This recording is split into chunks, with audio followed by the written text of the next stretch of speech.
What's up, guys? Thank you so much for joining me today. My name is Michael Baxey. If this is your first time joining us, smash that subscribe button if you're into anything automobiles, especially tuner cars.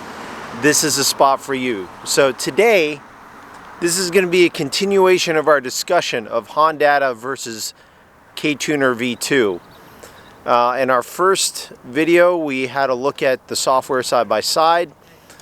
We had a look at the base maps side by side. We dynoed both base maps side by side, and we even had a little surprise for you. I got my flex fuel tune done as well with the Serimoto flex fuel kit. So if you guys haven't seen that video, I highly advise you go watch that video first before following up with this one. Otherwise, some of the stuff isn't going to make all that much sense. So anyways, we're going to do a continuation of that. Let's get to it.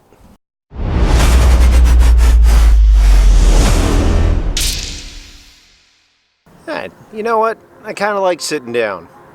It's comfy. There's less camera shake for you guys. This is a cool angle. Crazy wing. Okay, so here's what we're going to go over today. I want to show you the comparison between how both modules can integrate gauges onto your factory radio dashboard. That was something that came up in the previous video. I want to share that with you guys now. It's not the most straightforward thing to install. It requires hacking your factory head unit, so it can get a little finicky when you're trying to make the installation, which is why I didn't have it ready for you on the last video. But I've got both of them ready for you now, so we'll take a look at both of those today, and we'll also continue the discussion on the results of the base tune maps and the flex tune maps, my last visit to Hybrid AutoWorks, and then we'll also talk about general customer service of both brands, because I think that's important too. You're not always going to get everything you need right out of the box with either one of these tuners. You know, and you might, but it just really depends on your needs. I think the more modded you are, the more questions and the more tweaks you may need. So having that customer support is important. So we'll go over that and what my experience has been with both companies today as well. Let's get started. Okay, so we're inside my car. We're going to be staying still for this first portion, because it's not really safe to hold a camera and drive. But let me get the car started. Okay, so once you get, I'm not going to go over the installation process, guys, because there's plenty of videos on that and it's a little tedious. It would be way too long for a video. So just know that I got both units installed and both modules installed so I can have the gauges on the screen. You'll fire up your car. You know, and once you get to this screen here, so I'm going to show you the Hondata Flash Pro first. So you'll go to your app list, and then once you get all downloaded and installed, you hit the Hondata icon, and then it's going to try and connect Bluetooth, and there it is. Just note, for both units, you have to have them plugged in, because there has to be power going to it, and the unit itself has to be reading information from your car. That information is then transferred to your head unit via Bluetooth, which is how you get these gauges here. So really cool. The dots up at the top are your RPM. So as it gets closer to the red line, this fills up with yellow dots. That goes red, and then when it gets right to the red line, it starts flashing red the whole screen, which is kind of nice. I think it actually does a good job of getting your attention. Each one of the gauges you can change to whatever you want it to be. You know, just because I've been having some tuning challenges lately, I have the first gauge at fuel duty cycle. There's a reason for that. I'll fill you guys that in here in just a few minutes, but intake air temperature, engine cooling temperature. You know, I didn't really feel like I needed the RPM gauge up there big, or the speedometer, because of course I've got my, you know, RPM and speedometer right over here.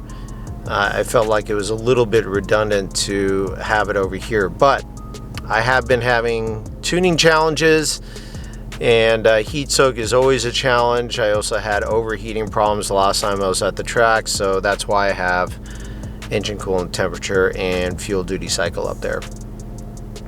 Other stuff that's of interest to me, at least for now, is the air fuel mixture. I want to make sure I'm running safe and not too lean or not too rich, but it's really easy to change any one of these gauges. All you have to do is push and hold, and then it pops up a menu, and then you can choose whatever you want. You know, just for simplicity's sake, let's do speedometer, and it changes it just like that. So really simple to use once you got it installed. I never really felt like I needed more than 3 large gauges up there, so 3 is fine. Let me just switch this back here.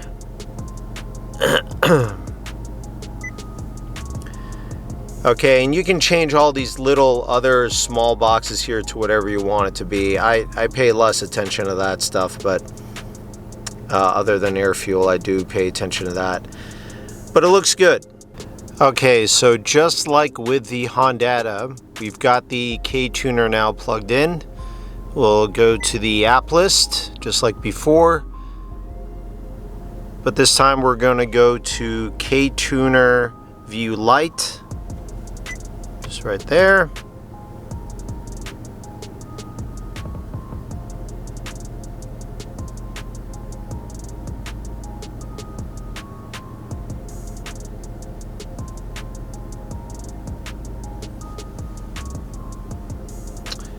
All right, and a little bit of a glitch here that I was not expecting, but that's what the gauges look like. The reason why the gauges aren't working, I found out later, is because I don't have the Ktuner map and software currently loaded up to my car's ECU. I'm running off the Hondata map right now, so that's the reason why it's not picking up, but this will give you a general idea of what all these look like. Again, just like with the Flash Pro for a Hondata, you can touch each of the gauges and change them to whatever you want. There's more big gauge pods on this screen than there are on the Hondata. But like I mentioned before, I didn't personally really feel like I needed more than 3, but you see some of the information there. You know, engine coolant temperature, miles per hour, RPM, intake air temperature, PSI, and you can change these just like you could the Flash Pro stuff. Okay, so one thing that's different is you can change the layout of your gauges on your screen if you wanted to on the Ktuner module itself. So there's a couple of ways to do gauges with the Ktuner stuff. So there's a little more flexibility, I guess. You know, some people have their Ktuner mounted up here somewhere. So you can get gauges on your unit itself, or you can use the factory head unit to do that. I don't like having my tuners out in the open, so generally speaking, when I have these plugged in, I just tuck them away somewhere, and then I just use the gauges on the screen. And here we go again with the finickiness of the Ktuner screen. Kind of annoying, but kind of covered that a little bit in the last video as well. So that's generally what it looks like, guys. Both units offer some really good flexibility gauge wise. Gets you all the information you need. And that's almost a necessity for the Hondata because there is no screen on the unit itself, which we discussed in the last video. With the Ktuner, at least you have the option of doing it on the unit itself or on the car head unit. I guess that's a point to Ktuner in that point, you know, that you have that extra flexibility that you don't have with the Hondata. What I want to talk to you guys about now is customer service. I think this is a vital part of any product ownership, really, but especially when it comes to tuning parts for your car. There can be a lot of confusion, a lot of first-timers, a lot of unknowns, a lot of questions that may need to be answered.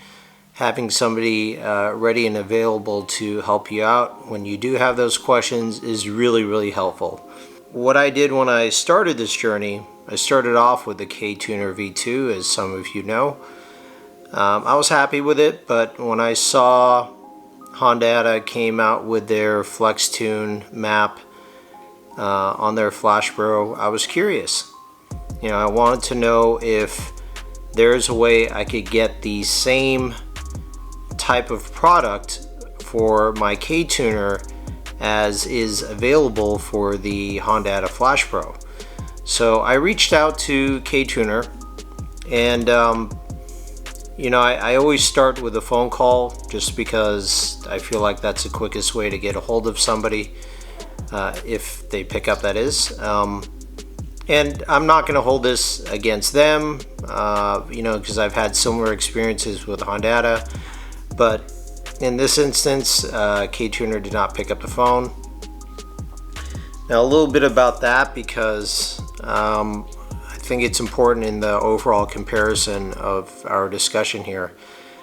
But as far as I know, and people that I've talked to in the community and people who have used Ktuner, people who've been in the tuning industry for a long, long time, the gentleman that owns and operates Ktuner is more or less a one-man show. Basically, it's very few people that are working at Ktuner. I don't hold that against them either, because they do put out a really, really good product. I'm pointing this out because when it comes to the customer service end of it, they will get back to you, and they absolutely did get back to me. They respond pretty quickly through email. So again, I'm not discounting their customer service at all. Just know that it may take a little bit longer than just picking up the phone and giving them a call. Might take an email, and you know, you might be waiting a little bit for the email. So I know it's a really general and broad statement, but I just want to point that out because I think that's going to be relevant to our discussion later on. So I reached out to Ktuner. I asked them, do they have a product in development that's similar to the Flex Fuel Tune Kit that Hondata has? And the short answer was no. The longer answer is the reason why they haven't put out a kit is it's not that they haven't messed around with it, because they have apparently messed around with E85 and figuring out a tune and seeing if it's a viable option or not. You know, in the email response that I got, and I'm paraphrasing here, it's not word for word, it's not verbatim, but what I was told through the email is it doesn't make sense to put out a Flex Fuel Tune kit for the Honda Civic FK8 Type R. So the gist of the answer was basically that the fuel system is far too limited for the FK8 Civic Type R, and therefore when you get into the upper RPM range, the fuel demands are such that you have to turn the boost down to keep the car from misfiring. And if you have to turn the boost down that much, you're not really gaining the extra horsepower anyway, so it's not worth it. Again, just paraphrasing, that's not word for word, but that's pretty much a gist of the email. Now, I was pretty anxious to give the Flex Fuel kit a try. Like, you know, any opportunity to get some extra safe horsepower, I'm up for, you know. So At that point I decided, you know, I don't know if I believe all of that, so I'm going to go ahead and spring the extra dough and get the Flash Pro with the Sirimoto Flex Fuel kit for the Type R. Dr. Drew installed everything for me. I loaded up the map, and you know, before I got the car dyno the first time, everything felt really good. Now keep in mind, this is just daily driving at this point, not really pushing the car, but I did start off with the maximum 40% ethanol that Hondata recommends. They recommend you do E40 and not more than that. So that's what I tried. Drove it for a couple of days, you know, not really pushing it all that hard. Everything seemed okay. Then I brought the car over to Hybrid Works in Vallejo, stuck the car on a dyno, and that's where the you know, the first video showed you the dyno sheets there. There was virtually no gain in horsepower, but there was a healthy gain in torque, which is still odd, right? You gotta think about the fuel you're now using, right? Ethanol. Ethanol burns about 30% slower than regular gas. Therefore, it can be assumed that you need about 30% more ethanol to produce the same results as regular fuel. So, in other words, using ethanol at any percent is going to max out any fuel system a lot quicker than regular fuel. I'll give you an example. Hondata was comparing their flex fuel tune results to using 100 octane, and they were illustrating how expensive using 100 octane would be versus E85, which is absolutely true. 100 octane is far more expensive than E85, but 100 octane does not burn as slowly as E85 does. So the demand on the fuel system is about 30% lower using 100 octane than it would be with E85. Full disclosure, when I started off on this journey with the flex fuel, I loaded the base flex fuel map that Hondata gives you before any of the updates were released after my initial test. So that's first thing, and that's relevant to this conversation too. So anyways, I'm at Hybrid Works. We got the tune done, not gaining any horsepower, talk back and forth, trying to figure it out. And what it boiled down to was I was getting misfires. That's a long and short of it. I was getting misfires. I was getting misfires through all of third gear, all of fourth gear, and some weird, wonky, wavy nonsense going on through fifth gear.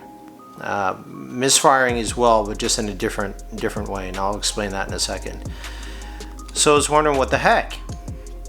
You know, shouldn't the base map be one of, if not the safest option, especially when you're using an off-the-shelf tune, because they have to put out a product that's good for the entire country, whether you're using 91 octane or 93 octane or what have you, right? A lot of communication back and forth, mostly through email, partly through the phone, but we arrived at basically looking to see if there's any updates. Lo and behold, there were a couple of updates on the flex fuel that I had not applied yet, and so we went ahead and got that loaded. And good news, actually, really good results. So now all of the misfires for third and fourth gear were gone, and the car definitely felt stronger. Unverifiable, or unverified rather, because I hadn't at this point put it back on the dyno yet. But in fifth gear, which you don't do dyno pulls in, you still had this kind of wavy throttle response in fifth gear, wide open throttle. And I guess the term in the industry is known as spark plug blowout. Now that's not to say that the spark plug is literally getting blown out, but the long and short of it is, or the general gist of it, is that if the boost levels get to a point, or the pressure inside the cylinder gets to a point where the spark can't jump the gap in the spark plug because of too much pressure, then that's what they refer to as spark blowout. So after talking with Anthony and his vast knowledge, very experienced, and you know, it certainly came into play at this point, we talked about it, and he said, well, why don't we regap your plugs? Regap my plugs. Okay, let's give it a shot. I'm down. You know, it's like I want to get this thing running right. All right, so regap the plugs, and lo and behold, wonkiness in fifth gear was gone. The problem with the spark plug blowout was gone. So the regapping worked.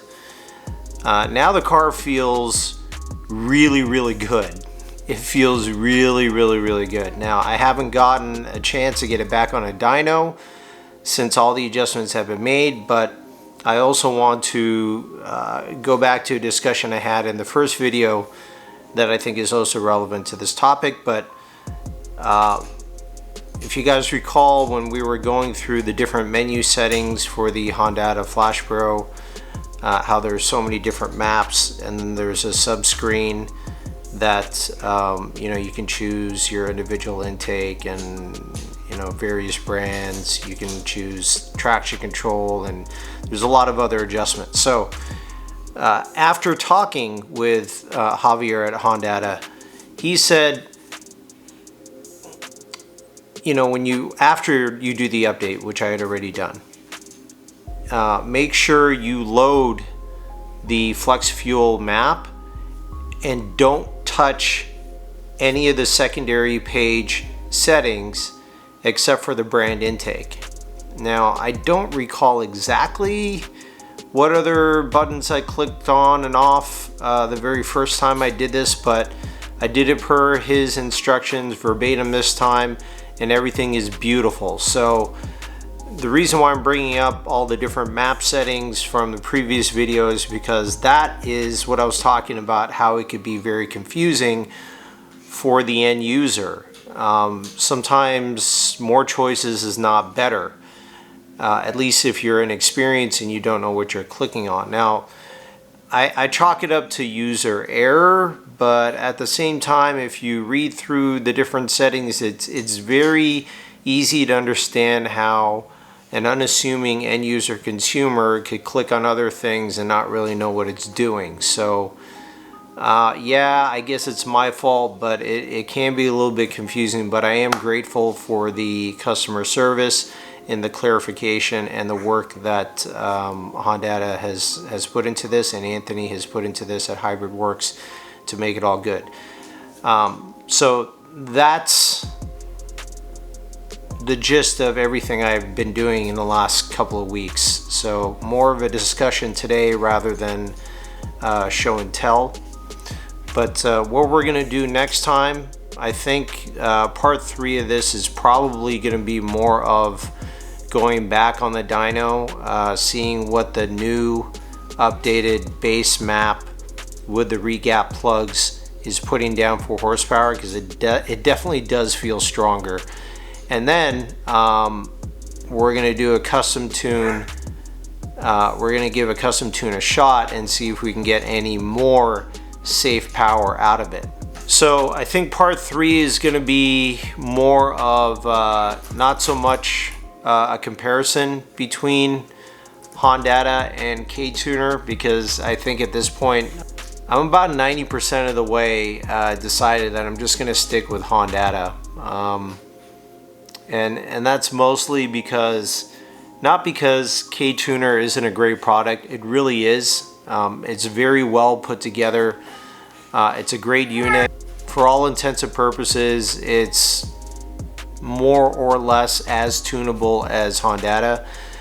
I think the tilting point for me is that there's so much more of a database and so many more users for Hondata than there are for Ktuner, that there's a larger support group. And while the Flash Pro hardware itself isn't as pretty as a Ktuner unit, I think that only goes so far.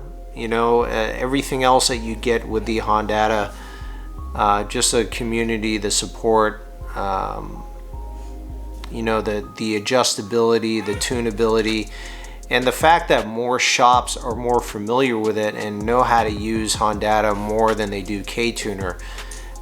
Even just for convenience sake, I feel like Hondata is a better way to go for me.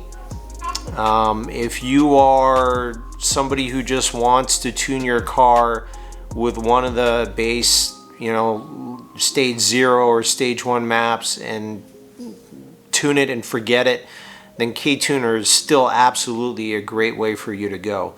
I'm pushing the limits. I'm not pushing the limits that it isn't safe, but I'm pushing the limits in the sense that my car is more modified than a lot of other people's are. And obviously a big part of that is just trial and error, putting this together for you guys, so you know what to expect if this is a road you want to go down. Alright, that's it for today's video, guys. Thank you so much for joining me. If you enjoyed the video, please leave a like and a comment. I always listen to your suggestions, so thank you for your feedback. And if you're into anything automobiles, especially tuner cars, this is a channel for you. And as always, stay hungry, stay fast, stay tuned. I'm Michael Baxi, and I'm out.